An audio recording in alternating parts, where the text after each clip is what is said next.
mundo, aqui é o Clécius, seu host novo. Já estive em alguns programas, mas razoavelmente novo aí. Hoje a gente tá aqui pra entender como é que a gente se prepara pro Ragnarok, né, pessoal? Então, vamos ouvir a voz daquele host que vocês já estão habituados a mais de 70 episódios, nosso querido Luiz. Fala, Luiz. Fala, galera. Eu não julgo quem tem a síndrome de Estocolmo. Piadinha mais pronta impossível, hein? E com a nossa queridíssima host, tão nova quanto eu aí na jogada, Iana, ou Doutora Greisa. E aí, Iana, beleza? Olá, pessoal, tudo jóia? A vantagem da Suécia, eu acho que é para gelar a cerveja, basta tirar da geladeira, né? Meu sonho de consumo. Porque se você quer ficar gelada, você tira da geladeira, né? Exatamente, cara. Agora eu coloquei um pudim na varanda pra esfriar. E também estamos aqui com dois convidados muito especiais, direto da Suécia. Thaís Santos, Software Engineer na Exido.tv, direto de Estocolmo. Eu acho que eu falei certo o nome da empresa. E aí, Thaís, beleza? Beleza. E aí, pessoal, tudo bem? Bom, e estamos aqui também com o Emerson Alexandre, consultor da Sony em Malmo. E aí, Emerson? E aí, mano, beleza? E aí, galerinha? Tranquilo? Beleza. O pessoal ficou receoso das piadinhas hoje. Pois é, né, cara? Todo mundo conservador ali e tal. Vamos se soltar logo no episódio, que é sábado.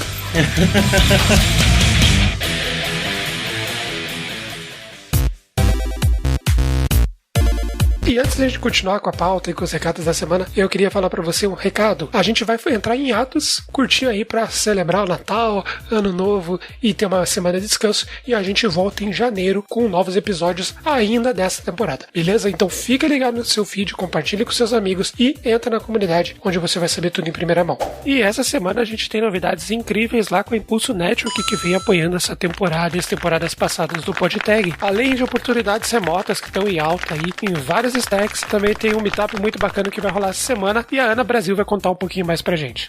Boa, Luiz, a gente tem novidades quentíssimas saindo aqui no Impulso Network. A primeira que eu queria comentar com você é sobre a comunidade Stack. Iniciativa em menos de 2 meses, a gente já tem 89 comunidades cadastradas. Para você que ainda não sabe o que é a comunidade Stack, é um repositório que tem o objetivo de cadastrar todas as oportunidades de tecnologia do Brasil, justamente para te ajudar a encontrar de uma maneira mais fácil e mais rápida uma comunidade pertinho de você. Lá na comunidade Stack, você tem como pesquisar por modelo, presencial online, por tema ou até mesmo por cidade. Se você faz parte então de alguma comunidade, faça o seu cadastro dela e ajude as pessoas a encontrar vocês. A nossa curadoria de oportunidades também está bombando, gente. A gente tem várias oportunidades incríveis essa semana. A gente tem desafios aí para devs mobile, Android e iOS, full stack, Ruby mais JavaScript, backend.NET, front-end Angular e também para você que atua como analista de segurança. A maioria dessas oportunidades são 100% remoto, então corre aí para se candidatar. A gente tem um meetup muito especial essa semana, na quarta-feira, de 18 às 19h30. O Impulso Talks irá falar sobre o futuro do trabalho.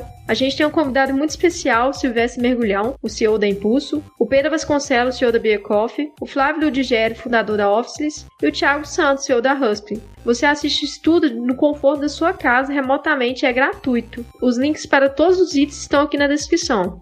E também aproveito para convidar você para entrar na comunidade da Impulso e na comunidade do PodTag. Para entrar na comunidade do PodTag é muito fácil. Acesse podtag.com.br e clica lá em cima em comunidade do Discord. Você vai receber o invite na hora e já vai acessar a comunidade onde a gente fala sobre tecnologia, sobre filmes, sobre jogos, sobre séries e conversamos aí sobre qualquer coisa que você quiser e você fica sabendo em primeira mão sobre os episódios e sobre aquilo que a gente vem planejando. Então fica o convite para você conhecer as duas comunidades, tá aqui na descrição do episódio, com certeza absoluta.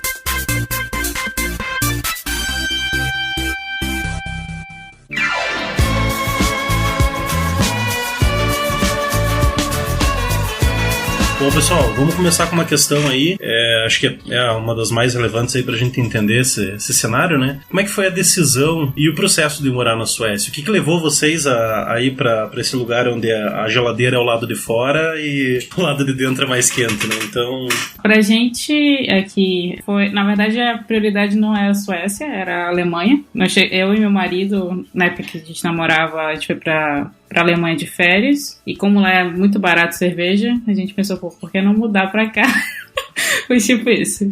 Só que aí a gente começou a fazer processo para vários lugares na Europa, e aí ele recebeu uma proposta na Suécia, que já tinha algumas pessoas que a gente conhecia que tinham acabado de se mudar para a Suécia também. Então a gente pensou, por que não, né? Eu cheguei a fazer um processo no Spotify, então foi quando eu realmente ouvi falar da Suécia, que eu não tinha nem noção onde ficava, assim, geograficamente na Europa. E aí eu vi que o país era muito bonito e tinha muita coisa, assim, relacionada à qualidade de vida. Então foi quando ele recebeu a proposta, a gente, bora pra lá, e acho que deve ser legal. Muito frio, deve ser horrível, muito de frio, mas pelo menos é bonito. Certo. A gente não tinha noção de como era aqui antes. Pra quem saiu do Amazonas, né? Sim. Não, aqui é o oposto. É um choque, né? É o oposto. É um choque. Tipo, Manaus não tem vento, né? Aqui venta de levar você. Realmente. Venta muito. E é sempre frio, né? Até no verão, assim, em média fica 20 graus, 25 no máximo. É raro pra chegar a 30 aqui. Em Manaus é raro chegar a 25, tá sempre 30. Então é bem diferente. Legal. E aí, Emerson, como é que foi essa decisão e o processo para você? Para mim foi... Eu tinha aquela vontade, né, de vir trabalhar na Europa e ficava mandando currículo, né, aí às vezes esbarrava de não ter o passaporte europeu, porque tem algumas empresas que não, como é que eu posso dizer, não patrocinam o visto, né. E até que chegou uma época que eu fiz 2 entrevistas, uma para a Holanda e outra para cá. Para da Holanda eu não passei. E eu recebi a proposta aqui da Suécia. Foi tipo coisa de um mês, assim, saca? Tipo, eu fiz a entrevista, mas com 4 ou 5 etapas. Quando eu passei foi coisa tipo de um mês, assim, saca? Então foi esse processo bem rápido, assim. Nossa. Aí eu comecei a pesquisar, eu nunca tinha ouvido falar da cidade de Malmö, né? Comecei a pesquisar sobre a cidade. Eu trabalho aqui do lado de Malmö, né? Eu moro em Malmö, mas eu trabalho em Lund, né? A empresa que fica em Lund, que é uma cidade bem ao lado aqui. Eu moro ao lado de Copenhague, né? Certo. Na Dinamarca. Olha só, né, cara? Você tem o chocolate de Copenhague à vontade ou não? Não, e o problema é o seguinte, que Copenhague é uma marca brasileira. Todo mundo confunde. Mentira. Eu vejo, a primeira coisa, o pessoal, comprar chocolate da Copenhague. Aí eu comecei a pesquisar, eu fui pesquisar, é uma marca brasileira. Eu falei, caraca, só o nome que é igual da capital da Dinamarca. Mas a marca é brasileira. Pô, mas olha a oportunidade aí, você pode dar um chocolate Copenhague pra um dinamarquês, né? Copenhaguense. Garanto que eles vão ficar confusos. Só antes da gente entrar na parte aí de como funciona o processo e avançar um pouquinho na pauta, eu vou pedir pra vocês fazerem uma pequena apresentação assim de vocês, no sentido do histórico, porque pro ouvinte ele vai conseguir entender mais ou menos o caminho que vocês trilharam, as oportunidades que vocês tiveram, né, pra estar aí congelando de frio hoje. Se vocês puderem dar um pouquinho do contexto da formação de vocês, os principais projetos onde vocês passaram, pra gente trilhar um pouquinho da biografia. Questão de estudo, né? Eu sou formado em Engenharia da Computação e Tecnologia em Processamento de Dados pela UEA, a Universidade do Estado do Amazonas. Lá que eu conheci a Iana, né? E eu comecei trabalhando como TIzão mesmo, aquele cara que, isso em 2007, estava na faculdade, meu primeiro emprego foi como TI mesmo. E depois aí apareceu uma vaga, eu trabalhava TI o dia todo, né? Ia de noite para a faculdade, que era aquele período que tinha um estágio, né? E beleza, aí apareceu uma oportunidade para ser desenvolvedor, né? Era para ganhar menos, mas eu pensei, mas acho que como desenvolvedor lá na frente eu vou ganhar mais, né? Então falei, vou ganhar menos, mas acho que a experiência vai ser melhor. Aí beleza, comecei a trabalhar no CERT, que é um instituto lá em Manaus, com desenvolvimento usando Delphi, um Delphizão antigo aí, Delphi 7. Vixe! E comecei, é antigo, Pascalzão. Dá até um arrepio de você falar aqui, hein? Cara. Aí comecei a trabalhar com isso, passei acho que quase 2 anos lá no CERT, 2, 3 anos quase. E nisso eu me formei, né?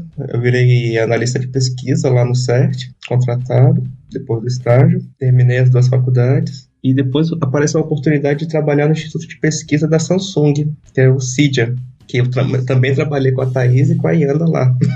Olha só. Manaus é um ovo, né? Então. Manaus é um ovo, Então, em 2010, acho que em agosto de 2010, eu comecei a trabalhar no CIDIA. Fiz lá as provas de C++ para poder entrar lá e tudo.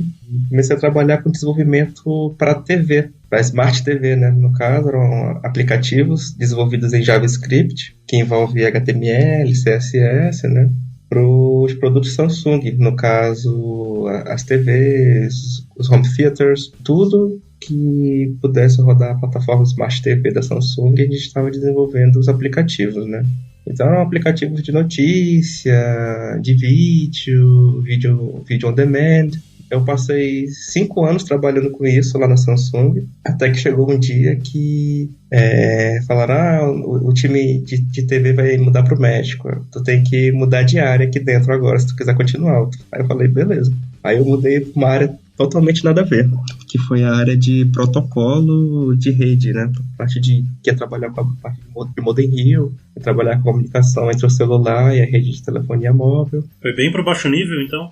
No caso, era uma questão mais... Eu era desenvolvedor de aplicativos e eu ia trabalhar mais com análise, né? Sim. De logs, para ver o que estava acontecendo, se uma ligação caísse, por exemplo, se uma videocall não era completada, por que no país tal o aparelho XYZ não conseguia receber SMS, coisas desse tipo. Certo. Então eu via analisar código um pouco mais baixo nível também, né? C++, como a implementação de alguma parte era feita em Java, então tinha que saber também olhar essa parte. E isso foi em 2015, essa mudança, né?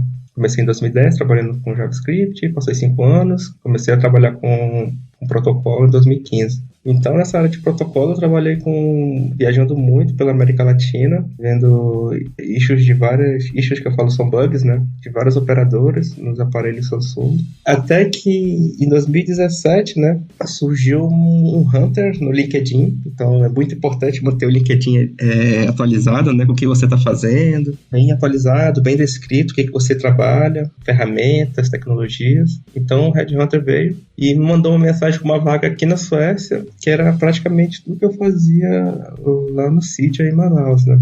Aí fiz o teste com RH, com o gerente técnico, com o líder de desenvolvimento da Sony, e foi assim que eu vim parar aqui.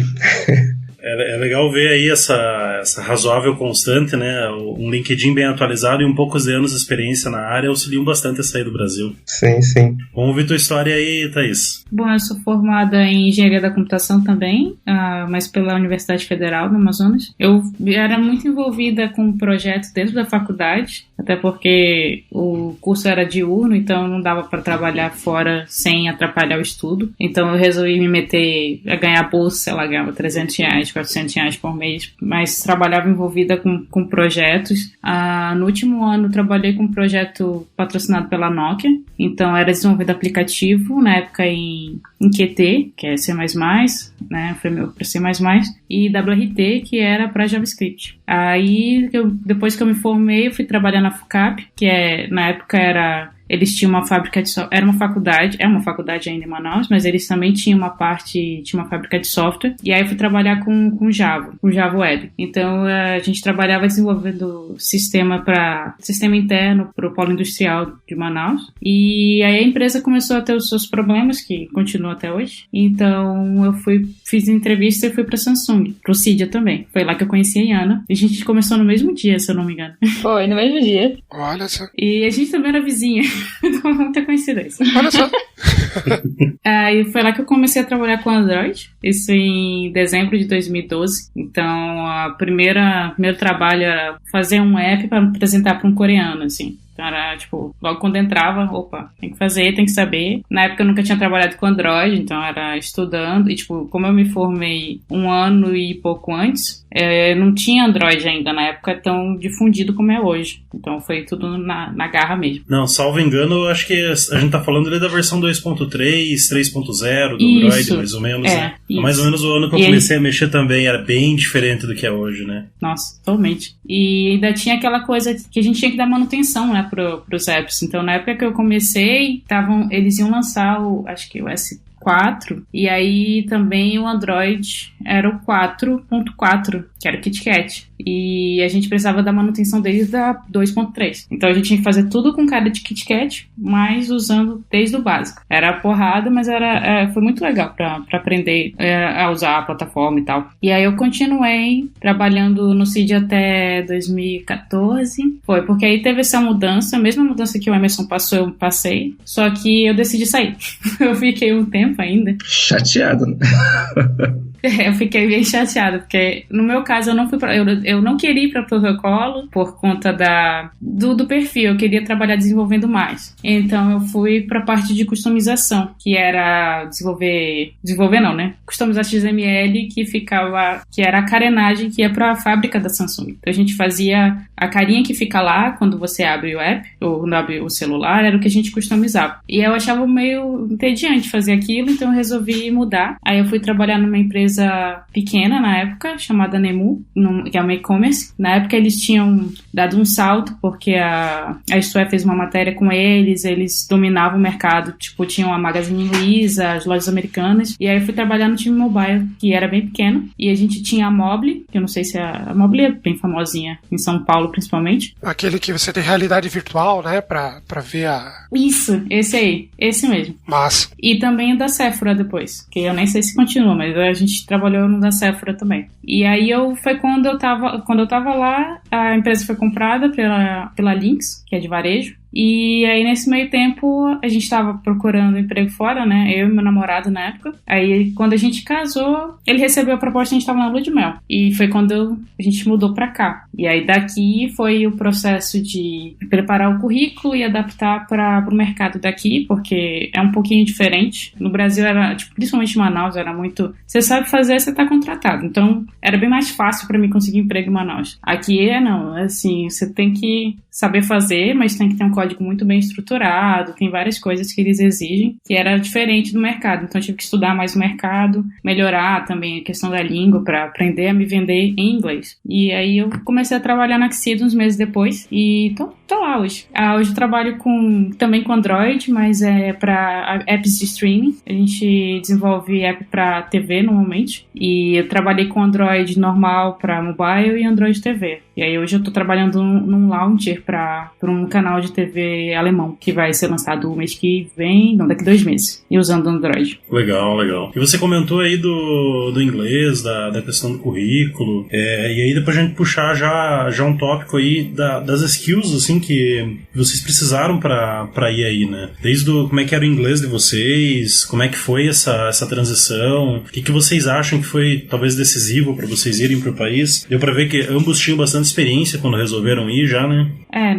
No meu caso, eu precisei melhorar mais a questão de arquitetura. Eu já tinha conhecimento prático, mas a questão de arquitetura, que é bem exigida aqui, eu não tinha muito. Desenvolver de um jeito, ter um código mais limpo. Eu fazia, mas era aquele código feio. Então aqui eu tive que aprender essa parte. O meu inglês, eu não tinha segurança para falar. Então quando eu cheguei, eu me meti num curso de conversação de 1 mês, assim, para fazer amizade com pessoas que não falavam português, para me forçar a falar. Também me meti no curso de sueco do governo, e aí eu aprendi muito inglês lá, porque eu tinha que usar inglês para estudar o sueco. Vixe, treinando o inglês e o sueco ao mesmo tempo no curso?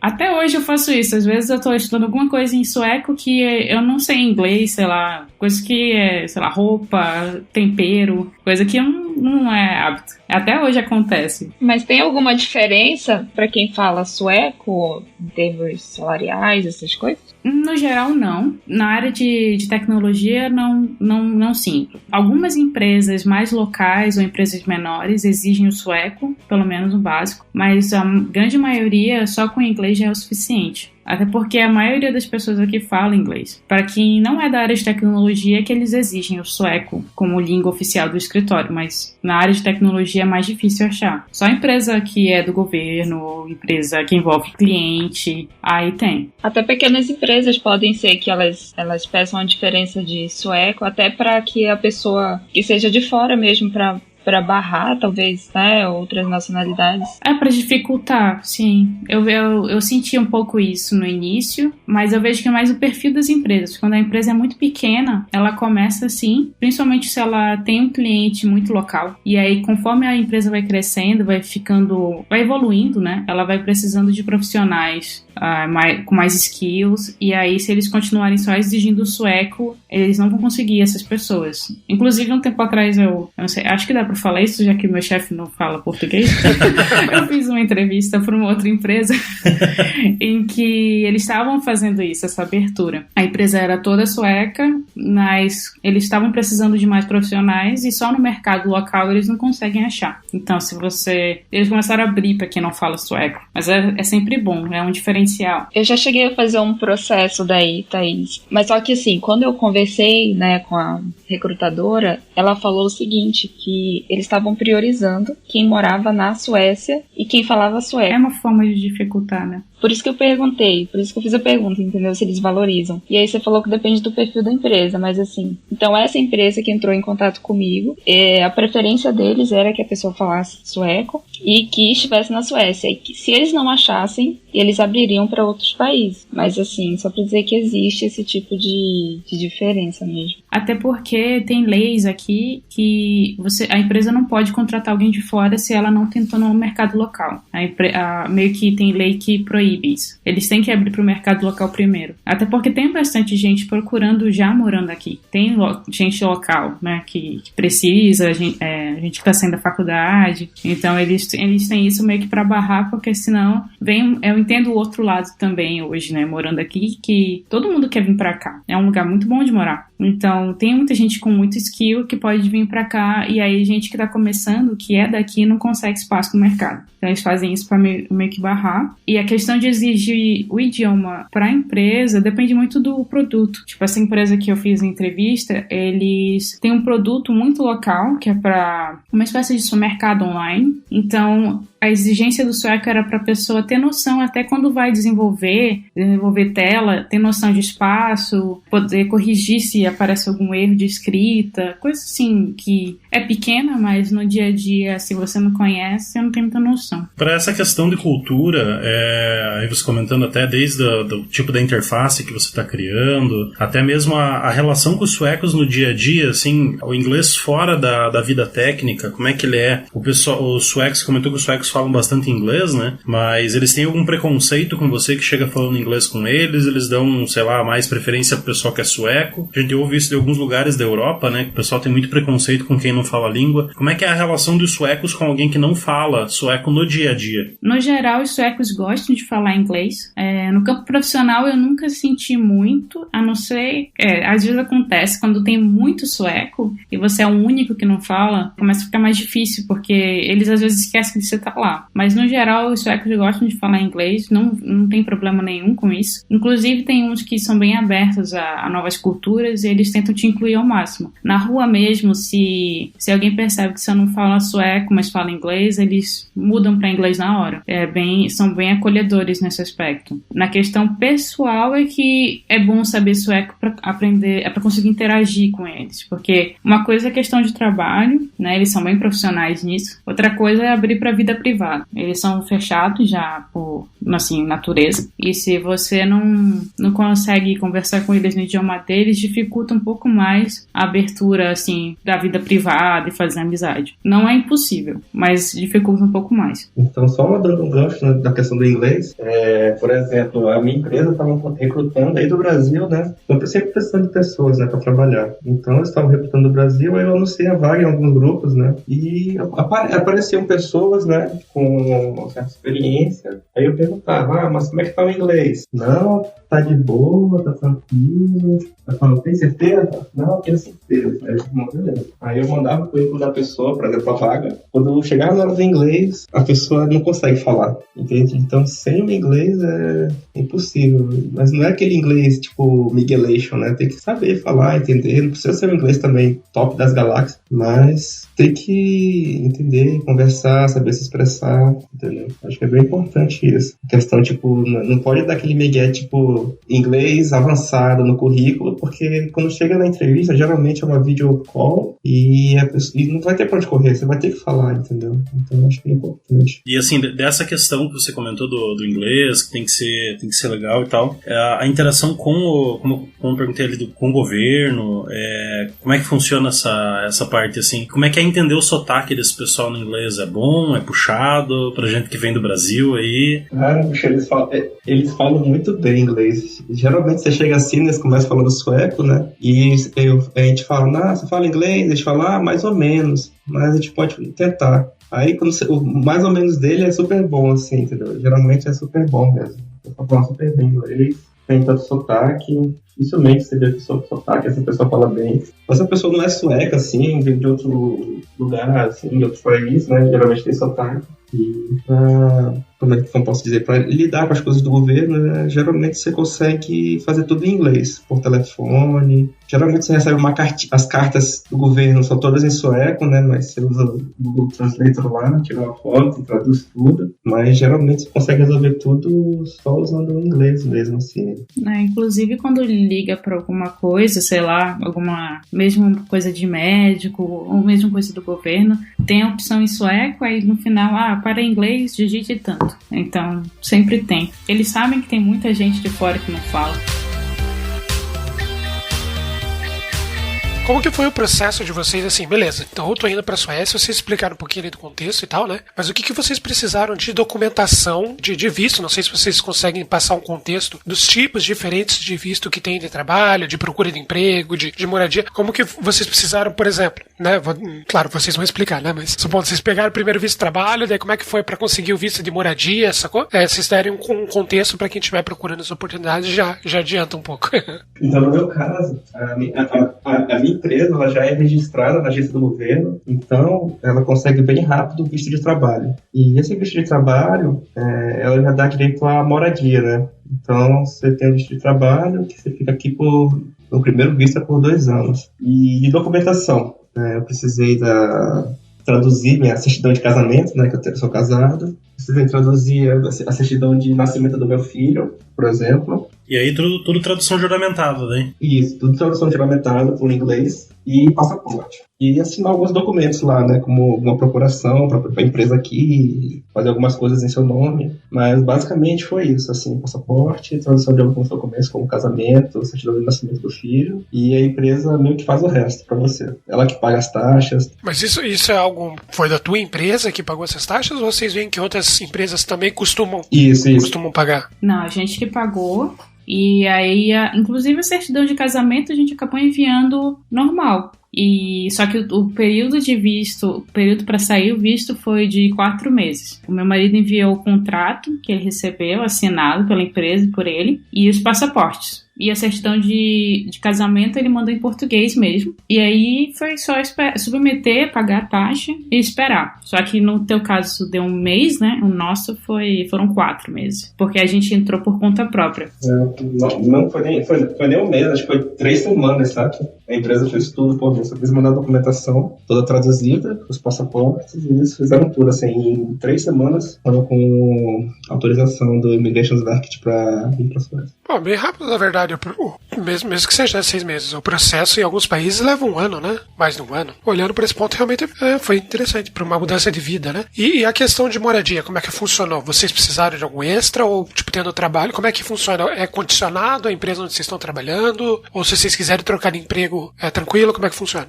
Os primeiros 2 anos, eles são atrelados a uma empresa. E aí, se você mudar antes dos 2 anos do primeiro visto, a outra empresa precisa assumir você. Como, assim, na questão do setor de imigração. Ele meio que te recebe, né? Porque o primeiro visto ele é vinculado a uma empresa. O segundo, quando renova, ele já é vinculado à tua profissão, mas não necessariamente a uma empresa. Você pode mudar quantas vezes quiser. Não que não possa antes, mas é mais complexo. Não, tranquilo. A dúvida que muita gente tem é justamente essa, né? Tipo, se acaba entrando numa empresa, não curtiu, por mais que seja outro país, outra experiência, se você precisar mudar. Então, provavelmente, pelo que eu entendi, existe uma forma de você você conseguir, né, trocar, mas ainda assim vai estar vinculado à nova empresa. E só a outra empresa tem que assumir você, entendeu? Tem que pegar você, falar, vamos lá na agência de imigração e eu vou colocar meu nome aqui no teu documento. Mas e ainda tem que passar pelo aquilo que você tinha comentado no começo do episódio lá, que, tipo, não tem outra pessoa pra preencher a vaga, ou daí nesses casos, como, tipo, você já tá lá, não tem problema. Não, quando já tá, é tranquilo. Nessa parte é tranquilo, porque você já tá lá, já tem o visto, então não tem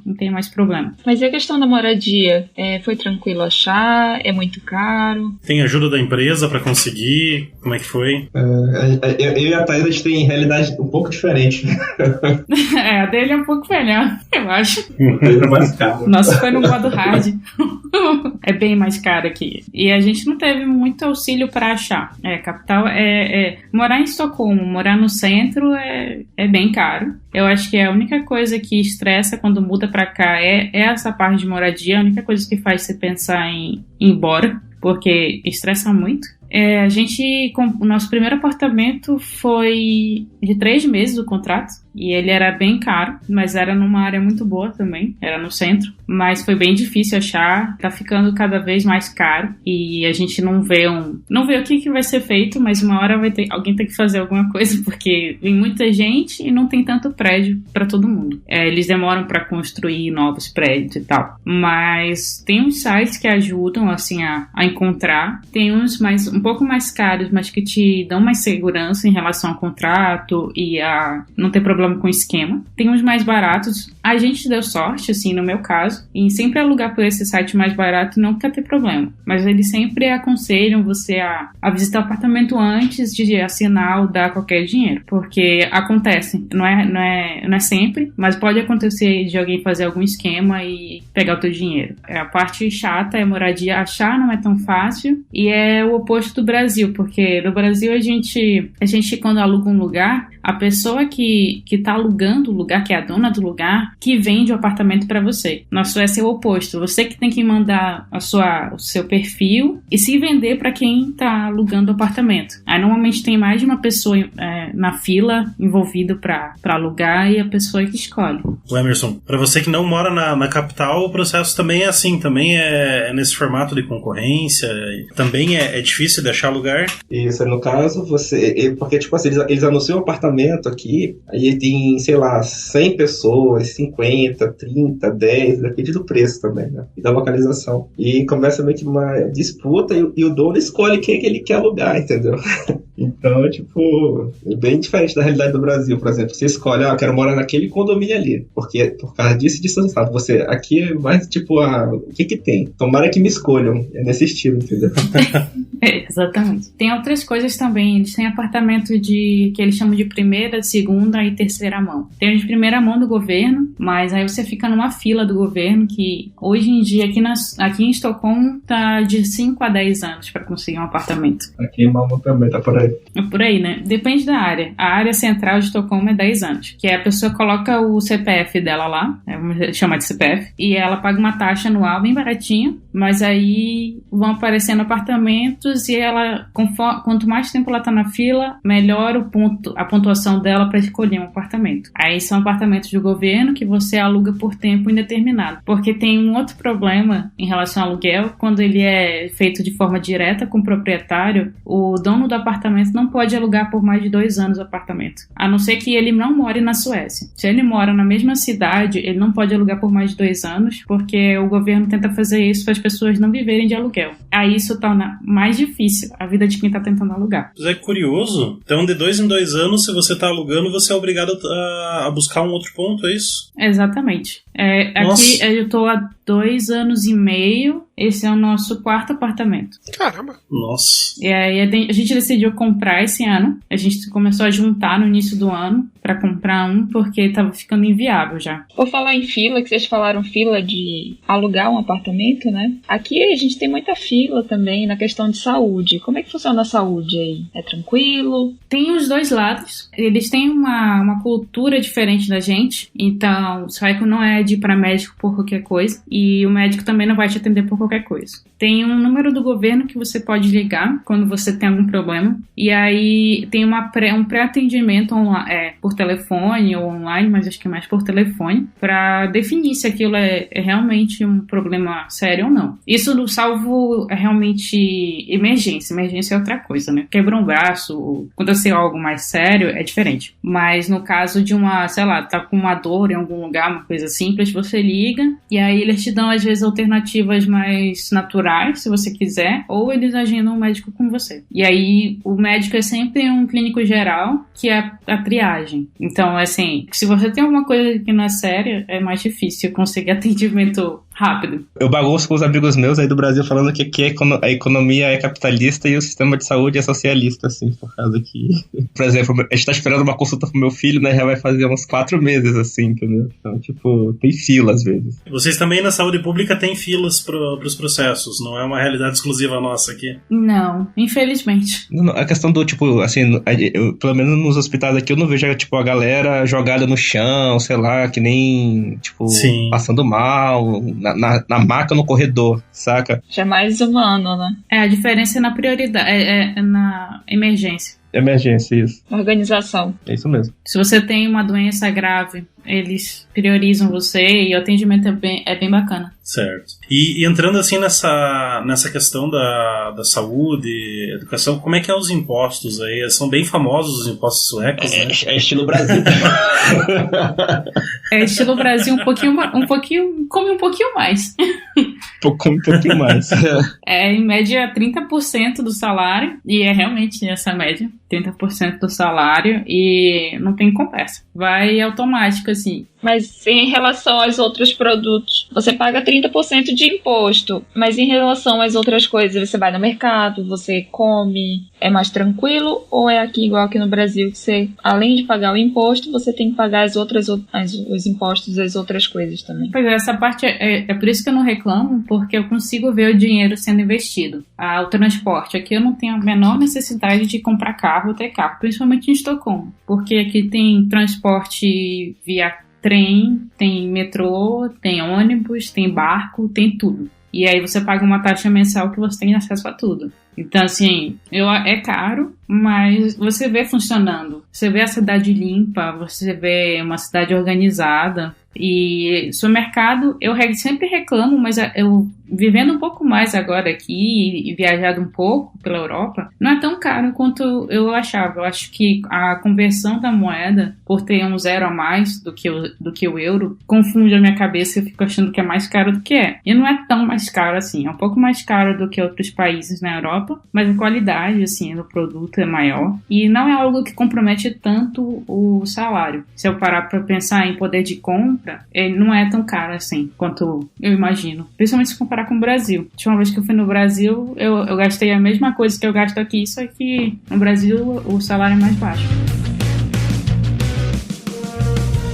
E agora, assim, entrando um pouco mais no tema de tecnologia, né? Como é que é para vocês aí, devs, comparado com o mercado do Brasil? Como é que é o mercado aí, tecnologia, pressão, lugar de trabalho, a própria horário? Como é que é essas diferenças aí? O que vocês têm a dizer sobre o mercado de tecnologia dentro da Suécia? Então, eu acho que a questão do ambiente do trabalho, assim, né? Não falar do mercado primeiro, né? O mercado, acho que no mundo todo tá muito aquecido na questão de tecnologia. Se você abrir o LinkedIn hoje e procurar uma vaga para desenvolvedor, tanto aí no Brasil como aqui na Europa, você vai encontrar muitas vagas abertas, porque é uma área que tem muita demanda e pouca oferta de mão de obra, né? Então, aqui não foge a regra, que o mercado tá aquecido. Só que, é como a Thaís falou, né? São bem exigentes, assim, né? Procuram saber mais, questão de conhecimento mais aprofundado, perguntas mais técnicas, entendeu? Por exemplo, Emerson, você tá numa empresa muito grande, né? Uhum. Então, eu acredito que eles devam também cobrar mais, né? Cara, eu acho assim que, tipo, o ambiente aqui é muito mais tranquilo do que no Brasil, pra ser sincero. Concordo. Teve um dia, por exemplo, que um rapaz faltou, né? Ficou em casa e ele mandou um e-mail assim: o meu cachorro hoje não tá muito bem, vou trabalhar aqui de casa. Aí, tipo, eu fiquei, caraca, bicho. É verdade, acontece Quando é que eu isso. vou poder mandar um e-mail dizer... Quando é que eu vou poder mandar um e-mail lá no Brasil dizendo, pô, meu cachorro não tá legal hoje, eu vou ficar em casa, galera. Tipo, meu chefe vai me matar. É verdade. É a versão profissional do cachorro mordeu minha prova, né, cara? Mordeu meu trabalho. É. Tipo isso. Tipo isso. Então, tipo, eu acho aqui muito mais tranquilo, assim. Né, aqui é muito doido. Então, eu acho que a galera aqui tá muito mais preocupada se você tá fazendo sua atividade, se você tá entregando e, tipo, o que tu tá fazendo do teu tempo meio que livre, outra coisa, meio que assim, não interessa muito. Interessa se tá produzindo, se você tá trabalhando, se tá fazendo tarefas, beleza? Mas não fica aquela pressão, aquela coisa em cima. O que tá fazendo? Por que tá fazendo assim? Por que tá fazendo assado? Entendeu? Eu, pelo menos, até agora não experimentei isso aqui. Não sei se a Thaís experimentou alguma vez, mas eu achei aqui mais tranquilo. Não, aqui também tem, assim, período de entrega é meio corrido, mas é só no período de entrega. Eu acho até, o primeiro choque foi que eu não tinha ponto pra bater. Isso. Eu tinha que registrar minhas horas num sistema, mas eu que digo as horas que eu trabalhei. E, inclusive, meu chefe, ele é tão legal que, sei lá, às vezes eu chego 9 horas, e aí se ele me vê 5h30, 6 horas de trabalho, ele olha pra mim e ele vai embora. Tá muito tarde aqui, vai-te embora. Eu disse, que é isso? Meu chefe tá mandando eu pra casa. Que coisa. E acontece, é muito frequente. Inclusive, ele me puxou a orelha ontem, porque eu tava com 6 horas a mais no banco, até o fim do mês. Ele olhou assim, você tem que começar a ir embora mais cedo, tá trabalhando demais. Sendo que as horas eu tinha lançado por conta... Quer pegar uma justa causa aqui? Tipo isso. E eu tinha colocado as horas porque era referente a uma viagem a trabalho. Então, eu não trabalhei essas horas, eu tava num voo. Aí ele falou, não interessa, vai embora mais cedo. Tá bom. Tá mandando, né? Igualzinho aqui no Brasil, né? Bem igualzinho. E olha que a gente tá no período de entrega. Então, eu falei, a gente tem que entregar as coisas. Ele, não, mas também não pode ficar trabalhando demais. Eu, tá bom, então. É bem diferente. Eles não ficam em cima, eles não ficam te enchendo o saco. É muito na base da confiança. Eu acho isso muito legal. Às vezes eu fico agoniada, sei lá, não tô conseguindo focar. Aí eu fico, mas eu tenho que fazer as coisas. Aí meu chefe fala, você que faz seu horário. Se você quiser dormir agora, ficar dormindo um tempo, mas cumprir o prazo de entrega, até beleza. Não vou ficar no teu pé. Não fica no pé em relação ao horário, só precisa entregar na data. E essa cultura que vocês estão falando, assim, dessa maleabilidade e tudo mais, isso daí é porque vocês estão em empresas maiores? Eu não sei até o tamanho da Axido, mas a Sony eu sei que é grande, né? Mas assim, você acha que isso se replica em todas as empresas da Suécia, pela visão geral que vocês têm aí, ou é mais das empresas maiores mesmo? Eu acho que é uma visão geral, assim, a maioria das empresas é desse jeito. O meu marido trabalha hoje numa startup e ela tem essa pegada também. Ele tem o período, assim, agoniado e tal, que ele até leva trabalho pra casa, mas ele não tem horário. Ele é pior do que ele não tem que prestar conta de horário nenhum. Ele só tem que entregar as coisas. Então, eu acho que é muito cultural. Inclusive, sueco, eu acho que trabalha até menos do que estrangeiro aqui. A gente comenta isso porque eles consideram almoço como hora de trabalho. É muito comum ver um sueco saindo 4h30, 4 horas. Principalmente quando o pessoal tem filho, é muito comum ver o cara chegar bem cedo e aí ele sai bem cedo. E aí ele almoça rapidinho na mesa dele e acabou. Ou então ele tira, sei lá, meia hora pra comer, então ele sai cedo. Eu tô nessa batida aí, eu almoço rapidinho e saio cedo pra pegar meu filho na creche. Já suecou. Já suequei, já. Thaís, quais que são os desafios de ser mulher e ser desenvolvedora? Você enfrentou algum tipo de preconceito, essas coisas? Eu nunca enfrentei preconceito dos suecos, nem do escritório na Suécia. Assim, uma coisa que é legal de ser mulher aqui é que você é tratado de igual em tudo. Eu não vejo essa discriminação, não. Eu tive problema com gente tenho ainda, problema com gente de outros escritórios do leste europeu, que a galera é meio machista, assim. É mais difícil, tem que se impor mais e tal. Mas no daqui, nada. Eu trabalho com... Só tem eu e mais uma desenvolvedora no nosso time geral. Nós somos, sei lá, quase 20. E não tem essa, assim. Nunca.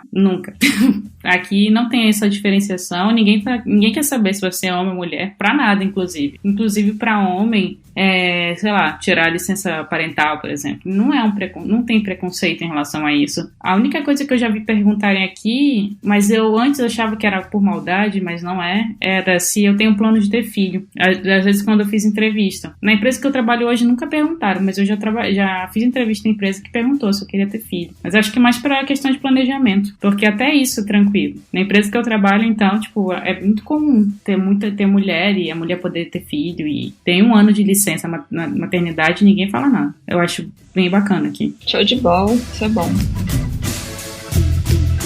E, pessoal, assim, a gente já tá caminhando pro fechamento aí. Eu acho legal a gente colocar algumas questõezinhas a respeito de curiosidades. Como é que foi esse trânsito de vocês aí? Choque de cultura, situações cômicas, alguma coisa que vocês passaram aí que vocês acham que vale a pena citar aí? O choque de cultura que eu tive é que sueco é bem vida fitness. Eu sou bem clássica não fitness. Tô virando mais fitness por causa deles. Outra coisa, sei lá, eu bagunço porque sueco eles vão pra academia e depois eles vão fumar. Eles fumam muito.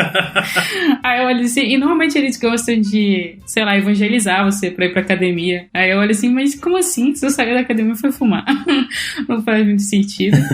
Choque de comida. A comida sueca, ela não é muito legal, porque eles têm um histórico de muito frio, então acho que eles não aprenderam a lidar bem com especiarias. Foi um choque. Comida sueca não é muito boa. Mas ainda bem que tem restaurantes de outros países e tal. E eles estão aprendendo a abrir as portas pra isso também. E a questão de música, foi muito estranho? Música, eles gostam muito de pop. Acho bem legal que eles são bem orgulhosos das bandas que eles têm. Os artistas locais são muito valorizados. Inclusive no dinheiro, que é raro ver dinheiro. Outro choque. Aqui é cash free. Tipo, é muito raro achar um lugar que aceite dinheiro hoje em dia. E a maioria dos lugares só cartão. Então, foi um choque, porque hoje eu não lido mais com dinheiro. Nas nas cédulas deles, eles têm foto dos artistas deles. Não é a família real, por exemplo. Por mais que seja uma monarquia. Vocês têm um rei aí, né? Tem um rei, tem uma família real. A rainha é a filha do rei que tem um lado... Rapaz, eu não lembro. Eu sei que tem uma raiz brasileira lá. Isso mesmo, tem um negócio brasileiro aí lá. A mãe dela é brasileira, mas ela é alemã. Acho que o pai é alemão, a mãe é brasileira e ela é alemã também. É uma história bem curiosa, porque o rei, ele virou rei e aí foi casar com ela. Porque ele não podia casar com ela por ela não ser sueca. E aí ele virou rei primeiro, e aí que ele casou com ela, pra poder casar com ela. E mudou a lei. Olha só. É bem doido. Parece a história do Aladdin. Outra coisa que eu achei muito impressionante aqui quando eu cheguei foi, tipo, da galera no ônibus usando o laptop, usando o telefone. Igualzinho aqui também. Aí eu ficava morrendo de medo, assim. Eu ficava, caraca, essa galera tá usando o MacBook aqui dentro do ônibus e tal. É tipo aquela mentalidade do Brasil, assim, do medo. É verdade. Entendeu? Tipo, aqui a questão da segurança é bem... E em silêncio, né? Em silêncio. Todo mundo na deles, cada um na sua. Então, tipo, essa questão da segurança também foi um impacto bem grande, assim. Se você fizer isso em Manaus, você tá ferrado. Mas foram tentar fazer isso na Copa do Mundo, né? Depois o cara saiu xingando, não, que é uma cidade... Dentro do ônibus ele foi tirar uma foto, ele foi roubado. É bem diferente aqui. E vocês já conheciam a Iana, né? Vocês fizeram um acordo? Tipo, vocês dominam o gelo e a Iana domina o fogo? É de Cuiabá. Tipo Avatar, assim. Quase... Ela faz aqui. Aqui em Malmo venta bastante. Acho que ela foi primeiro e falou, olha, aqui é muito quente, galera. Vai. Foi pro mais frio. Que venta umas labaredas de fogo. Aqui sou como venta menos, mas... Pessoal, nós chegamos aí no final do episódio. Queria saber se vocês tiverem algum jabá, alguma coisa, alguma dica pra quem realmente está procurando a Suécia como destino. Uma mensagem final. A dica é mantenha o LinkedIn atualizado, em inglês, de preferência não, em inglês. Inglês. Atualizado, mantém estudando coisa nova, assim, vê as vagas que tem aqui, a descrição e estuda a base, não só desenvolver, mas a base, porque eles perguntam, e mete a cara, melhora em inglês, melhora a coisa técnica técnica, que aí é só sucesso. Show de bola. Pra galerinha que tá estudando, eu aconselho sempre estar fazendo os projetinhos na faculdade, bolsa de pesquisa, projeto pessoal mesmo. Eles valorizam muito essa questão de projeto pessoal. Você tem um código lá no Git, por exemplo. Você tá sempre trabalhando com essas tecnologias novas aí. Galera que gosta de data science, galera que gosta do Lang, mete a cara. JavaScript também, tá muito em alta. Mete a cara, estuda, faz alguns projetos pessoais, pequenos que forem, mas só pra você treinar a questão de codificação, questão de design partners, e que isso conta demais. E para quem já tem experiência, para quem já está no mercado de trabalho, é só a questão do inglês, manter, como nem a Thaís falou, né, manter o LinkedIn em inglês mesmo, atualizado, tá praticando inglês, porque uma hora a oportunidade aparece. E aí, quando a pessoa mantém LinkedIn em inglês, às vezes acontece que o recrutador entrar em contato direto, mesmo que você não esteja na Suécia. Pois é. E não é incomum. O grande lance é o networking, né, galera? Isso acho que ajuda Sim. mais ainda. No caso de vocês até falaram, né, sobre as oportunidades, e acho que o que eu mais pesquei foi a questão do networking, e a cara e a vontade de fazer, né? Foi massa, parabéns aí pela história. Bom, pessoal, então, em nome aqui da galera, agradeço vocês por terem disponibilizado algum tempinho pra conversar com a gente. Aqui no Brasil Curioso, nós estamos agora às 11h40, daqui a pouco vamos almoçar, mas pelo que vocês falaram aí, também pode ser que vocês almocem daqui a pouco também, né? Que vocês estavam comentando aqui. Durante o dia, o horário meio louco aí, né? Vai dar 5 horas. Olha só. É tipo almoço de domingo, né? Que acaba saindo 6 horas da tarde. Então eu agradeço muito pro ouvinte, os LinkedIns de vocês vão estar aqui embaixo, então se eles quiserem entrar em contato com vocês, tirar alguma dúvida, né, vai ficar fácil aí trocar uma ideia. Eu agradeço mais uma vez, e o seu ouvinte, não esqueça de curtir as nossas posts nas redes sociais, compartilhar esse episódio com um amigo de vocês, e comentem qual é o próximo país que vocês querem que nós encontremos desenvolvedores, engenheiros, designers, enfim, pra gente bater um papo e conhecer outros países. Nos vemos no próximo episódio, tag abraços, tchau. Tchau. Tchau, tchau. Tchau, tchau. Tchau.